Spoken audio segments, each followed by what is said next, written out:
at Broadbeach. That project, although very complicated and 3 towers with significant radial issues, from where to go, from the time of its lodgement to the time of approval was just 6 months. Now that's a recognition of, or an indication of, structural reform that hasn't been underway in due response to the concerns of the industry. There's a number of other mechanisms that have been introduced, and so, for example, we've got a system whereby now people can make an application,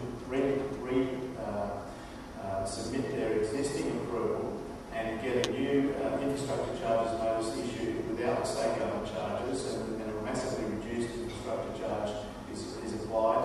That process takes about 3 weeks. It's a minimum cost involved. We're trying to work with the industry in creating these new opportunities to liberate the city from the grinding charges that did exist. Within the council itself, there's really a culture of lack of service and a lack of confidence. This comes about from a lack of leadership in the last 4 years, in particular, or the last 8. There's really been very little stalwart representation of the city and the council itself. So we've got a whole bunch of people in there that have great capability and they're not doing their best. They're not being encouraged to do their best. And so being the mayor is very much about leading those people and encouraging them to think that they are part of an organisation that is there to serve the entire community and to get the maximum benefit to the entire community rather than to retard the industry sectors. So that's a significant obligation of mine, is to try to encourage more efficient processes and encourage more service delivery from the council without massive restructuring and reform that's been promised, which is just going to engage and we're just going to be employing a whole bunch of people to rewrite policies. That's what we're going to get. We don't need that. We need the city to be going ahead. We need to be very dynamic about our growth and responding to the issues that present themselves to the city. And working with the industry is a really important aspect of how we get from here to there. And we've had some blockages, quite a few blockages in that regard. My objective is to establish, as the Brisbane Law Band has, a very small, select group of business people with whom there's direct communication and dialogue on a very regular basis so we can punch through these critical issues. Thank you.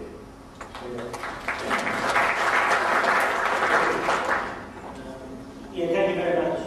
It's fair to say that the Gold City Council was the first to introduce legislation, and I guess that's a symptom of a process where our senior executives are always rewarded with bonuses for introducing legislation, the sort of things that people complain about, things that are slowing down processes. There's no doubt in my mind, and I'm going to agree with the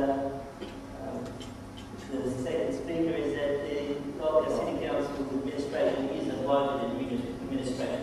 It is far too bloated. There are far too many layers in there where there's managers and executive coordinators and supervisors, and it just goes on and on. And that comes at a cost. It comes at a cost in terms of the processing times, which is the sort of things that we've been highlighting that we need to have addressed. It comes in the form of the cost that we are having to pay for. And that's why I've been arguing very strongly that the current system has to change. And we can no longer defend the current administration. It's undefendable. It's undefendable because if you're looking at economic stimulus initiatives, we need to be able to afford those economic initiatives. And we can only afford those if we have the funds to be able to channel the money into those initiatives. And that's why I've been asking for our budget process to be open, so that the promises that have been made today the public can determine whether they can be delivered or not. There is no doubt that if we want to move the city forward, if we want to see some economic activity, that we need to find a funding source, and there is a funding source, and it's through the bloated, overgoverned bureaucracy that we have in the council right now. And I think that is the first step in change.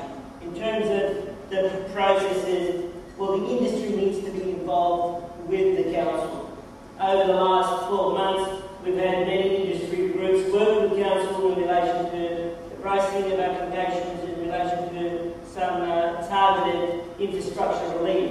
That has worked, but we need to maintain that, and we need to do more of that cooperation if we intend to weather these economic storms that are above us. Thank you very much.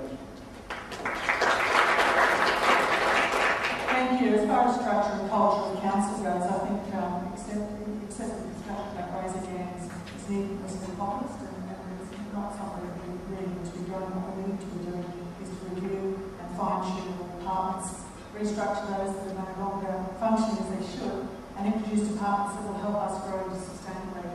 As far as consultation goes, I think we should take a more consultative approach to business, and we've done that through my work in Service Paradise with the Heart of the City group. I found that I couldn't make all those decisions within the council because of the different layers, and so I went out and got together a group who became an advisory group, and they actually advise council on all matters to do with service. We can do that across the city by involving people like yourselves. I'd also like to take planning out of their offices in Nerang and actually set them down in the business community, so they can see how the business community operates, how the business community is suffering with the things that councils are going through. I think it's important that those people, as work has worked with engineering services and Vastec, get to actually mingle with the people in the business world. So, just some ideas, thank you. Absolutely.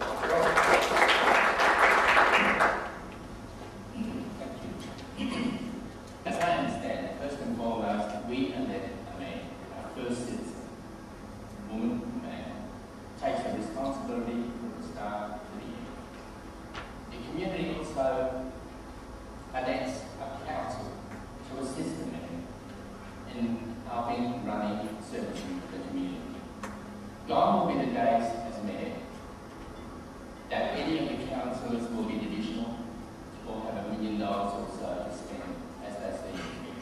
They're gone. The only funds will be a slush fund, will be the mayor's slush fund in case of some sort of emergency. The important thing is, as I said before, we have a council.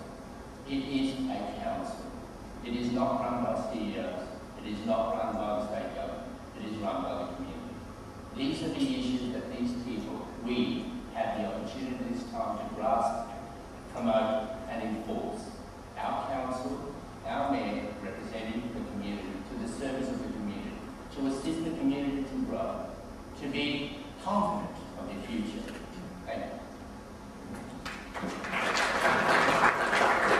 Ladies and gentlemen, need some advice here. Where we're going, we're not going to get through all the subject matters.